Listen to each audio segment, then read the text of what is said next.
네, 안녕하세요. 저는 공연 실황 영상 연출을 하는 성유진이라고 합니다.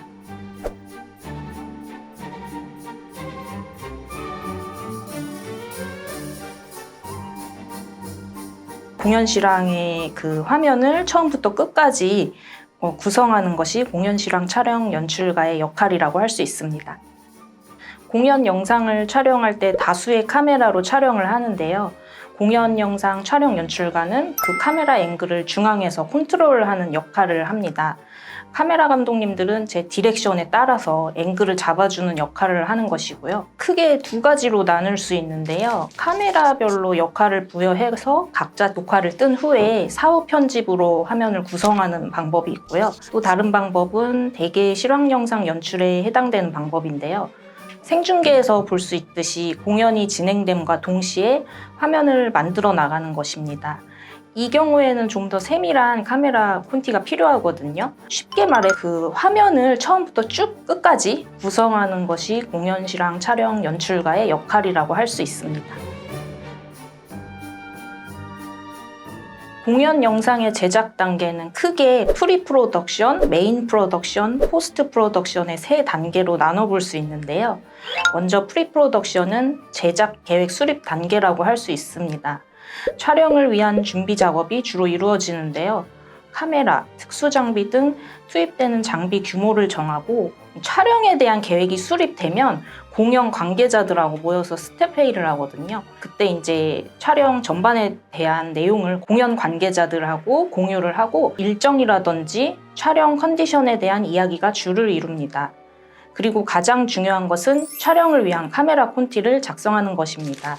프리프로덕션에서도 가장 중요한 단계가 촬영용 카메라 콘티를 작성하는 것이라고 할 수 있는데요. 작성하기 위해서 먼저는 공연의 연출가님하고 소통을 충분히 원활하게 해야 합니다. 연출가님의 공연에 대한 기획 의도, 연출 의도를 파악을 해서 그거에 맞춰서 카메라 콘티를 짜고요. 물론 이제 이 영상이라는 것이 또 문법이 있어가지고 연출가님하고 100% 똑같은 시각으로 영상을 제작할 수는 없어요. 근데 그럼에도 불구하고 어쨌든 공연을 다루는 콘텐츠이기 때문에 공연 연출가님의 그런 연출 의도를 최대한 반영하려고 노력을 하면서 카메라 콘티를 짭니다. 카메라 콘티는 그 영상의 어떤 밑그림 작업이라고 할 수 있는데요. 카메라가 이제 뭐 10대를 쓴다 그러면 1번부터 뭐 10번까지 이런 식으로 그 카메라들의 역할을 부여해주는 콘티고요. 시간 순서에 따라서도 쭉 그 화면을 구성을 해야 되는데 이제 실시간으로 공연이 이루어지는데 콘티가 없이 현장에서 이게 진행이 되다 보면 카메라들이 스탠바이가 되어 있지가 않아요. 한 박자 늦게 화면이 넘어가거나 그렇게 될 수가 있기 때문에 사전에 이제 사실은 거미줄처럼 촘촘한 콘티를 짜는 경우가 굉장히 많습니다. 카메라 콘티에 대해서 말씀을 드렸는데 국립국악관현악단의 소소음악회 공연 영상화 사업의 일환으로 촬영을 했거든요. 그때 작업했던 그 악보를 갖고 왔어요. 보여드리면은 이런 식으로 이제 연필로 다 썼어요. 그러니까 빨간 글씨로 뭐 1, 2, 3, 4, 5, 6, 7, 8 또 악보 이렇게 9, 10, 11, 12 이런 식으로 다 썼고 그 번호에 따라서 뭐 2번 FS, 4번 G자 원샷 뭐 이런 식으로 3번 대금 투샷, FS는 풀샷이라는 뜻이고요. 뭐 피리 그룹샷을 살짝 줌인하면은 피리 그룹샷을 잡되 워킹을 해달라 이런 내용이고요. 악보를 보시면은 처음부터 끝까지 다 돼 있어요. 공연이 만약에 긴 경우나 제가 콘티를 굉장히 열심히 짜는 경우에는 거의 책 같은 수준으로 나와요. 씬 수로 따지면 1000커트가 넘어간다고 할까요? 그래서 음악 공연인 경우에는 이제 이런 식으로 악보에 직접 표시를 하고 그거를 이제 도표화 해가지고 카메라 감독님들은 악보를 보시는 게 아니고 도표화된 카메라 콘티 그거를 보고 이제 앵글을 잡아주시는 거고요.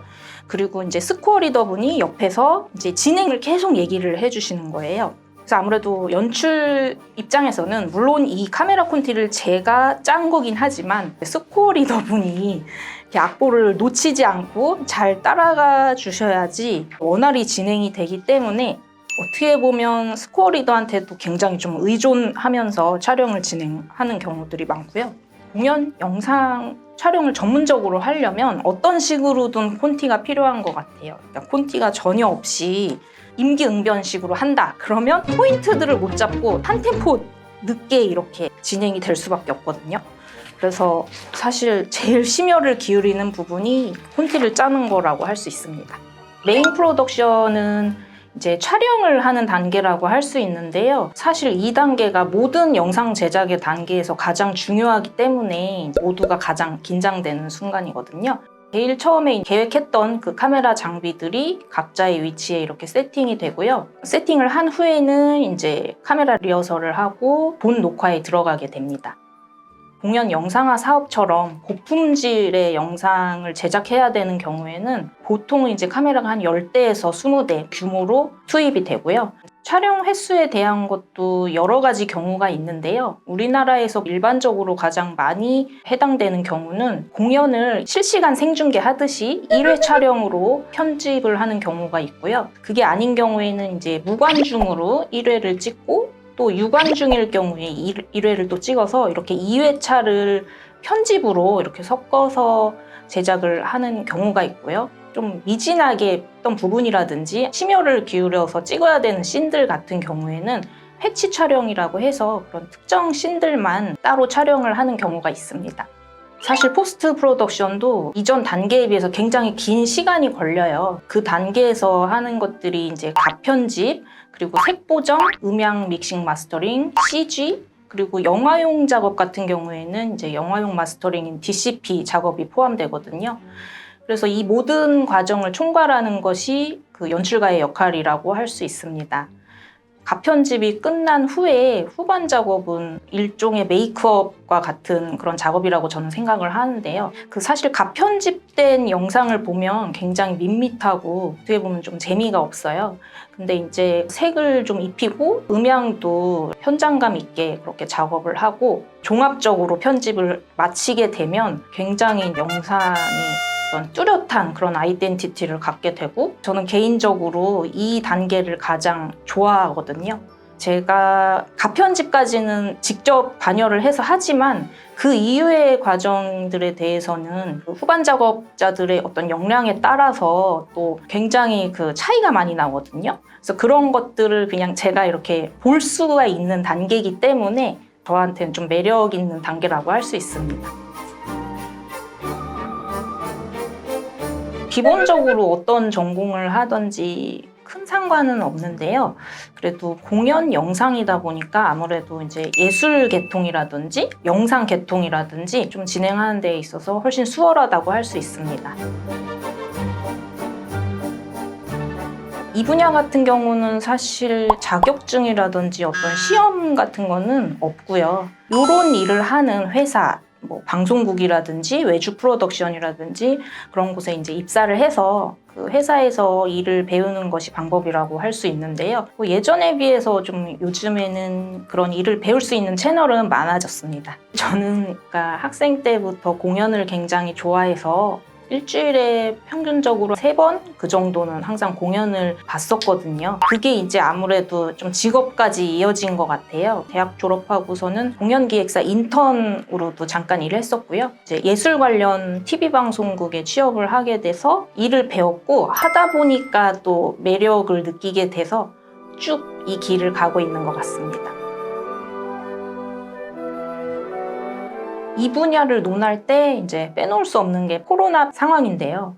이 코로나 상황을 이제 전후로 해가지고 공연 실황 영상 이 업계에 굉장히 많은 차이가 생겼거든요.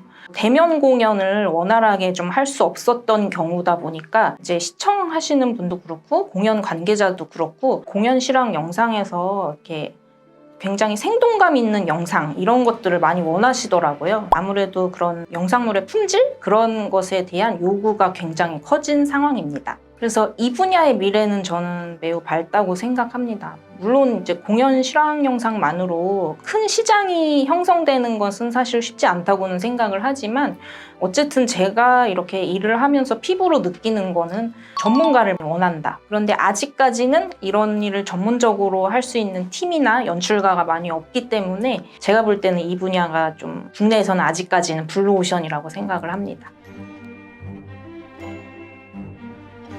저는 음악을 전공했거든요. 음악성 같은 게 몸에 좀 배어있다고 그럴까? 그런 게 가장 큰 차이점이라고 생각하거든요. 이제 공연 실황 같은 경우에 공연 장르를 생각해보면 그 음악이 들어가지 않는 경우가 별로 없어요. 뭐 뮤지컬, 오페라, 연극, 무용, 음악이 굉장히 중요한 요소로 다 작용을 하고 있거든요. 연출가나 카메라 그 촬영 감독님들이 음악을 좀 알고 내지는 좀 음악을 몸으로 좀 탈 줄 아는 사람들이 이제 영상을 제작하는 거는 확실히 달라요. 이게 결과물의 차이로 좀 이어진다고 저는 생각을 하는데요. 커트의 호흡이라든지 뭐 카메라의 워킹이라든지 이런 것들이 음악하고 잘 어우러질 때 영상도 좀 물 흐르는 듯이 이렇게 그런 느낌으로 시청자들이 다가갈 수 있게 만들어지거든요. 음악에 대한 감각? 차별화되는 지점이 아닐까 생각하고 있습니다. 제가 편집을 하다 보면 시청자들이 볼 수 없는 화면들을 많이 보거든요. 편집할 때 이제 카메라별로 녹화가 된 거를 이제 멀티뷰 화면을 이렇게 나열을 해놓고 보는데 흥미로운 장면들이 많이 있어요. 예를 들어서 이제 생상스의 오르간 교향곡 특정 부분이 굉장히 경건한 부분이 있어요. 그래서 모두 다 집중을 해서 이렇게 볼 수밖에 없는 분위기인데 제가 지휘자 선생님 앵글을 이렇게 보다 보니까 눈물을 한 방울 이렇게 또르르 흘리시더라고요. 예술이 주는 감동이라든지 지휘자님이 개인적으로 어떤 처해진 상황이 있으실 거 아니에요? 뭐 그런 것들이 혼합이 돼서 눈물을 흘리시는 것 같은데 저도 감정이입이 되더라고요. 사실은 합창석에 앉은 관객도 그 장면을 볼 수는 없어요. 맞은편에서 앉아 있다고 하더라도 클로즈업이 되지 않는 이상에는 그런 눈물을 볼 수가 없는데 그거를 이제 제가 보고 있으니까 너무나 아깝더라고요. 저 혼자 본다는 게. 단점보다는 장점이 많은 일이라고 생각을 하는데요. 공연을 좋아하는 사람들 같은 경우에는 좋아하는 공연을 보면서 일을 하는 거기 때문에 일보다는 취미? 이렇게 접근이 되는 것 같아요. 늘 좀 새로운 공연을 접하다 보니까 매너리즘에 빠질 경우가 사실 별로 없고 지루할 틈은 없는 것 같아요. 그게 장점이라고 할 수 있습니다. 저는 약간 성격상 혼자 일하는 거를 선호하는 편이에요. 촬영 현장은 너무나 많은 사람들하고 부딪히고 또 현장에서의 변수가 늘 있거든요. 어떻게 보면 조금은 스트레스로 다가오는데 모든 촬영을 끝내고 편집을 하는 경우에는 굉장히 마음이 평화롭고요. 그리고 편집하면서 이제 공연장에서 볼 수 없는 장면들을 저만 이렇게 볼 수 있다는 그런 장점, 그런 것 때문에 편집을 하는 순간이 사실은 저한테는 가장 행복한 순간입니다. 단점은 업무의 특성상 좀 체력적으로 힘든 일인 것 같아요. 공연이 좀 밤늦게 이루어지고 그런 패턴이다 보니까 사실 영상 하시는 분들은 다 마찬가지인 것 같아요. 그래서 일반 회사들처럼 9 to 6로 이렇게 일을 진행하기가 좀 쉽지 않은 것 같아요. 하다 보면은 좀 밤을 새는 경우도 있고 특히 요즘 같은 경우에는 코로나 시대를 맞이해서 일이 또 워낙 많아지다 보니까 아직은 시스템이 정착되지 않아서 혼자서 좀 일당백을 감당해야 되는 경우들이 많이 있다 보니까 이제 그런 부분이 제가 생각하는 유일한 단점이라고 할 수 있습니다. 일에서의 성취감하고 어떤 힘든 점은 좀 비례하는 것 같아요. 제가 예전 같으면 그런 말을 하기 어려웠을 텐데 코로나를 계기로 해서 쪽 분야에 대한 수요가 굉장히 많아졌고 특히 좀 전문적으로 하는 연출가라든지 촬영팀이라든지 이런 사람들을 이제 원하는 경우가 굉장히 많아졌어요. 공연을 좀 좋아하시고 순발력, 또 지구력 이런 것들을 갖고 계신 분들은 관심을 갖고 이렇게 도전하시라고 추천을 드리고 싶고 그 일을 하기 위해서 인터넷도 좀 서치해 보시고 아니면 저 같은 일종에 일하고 있는 사람들한테 좀 컨택을 해서 정보를 얻는 것도 추천을 드리고 싶습니다.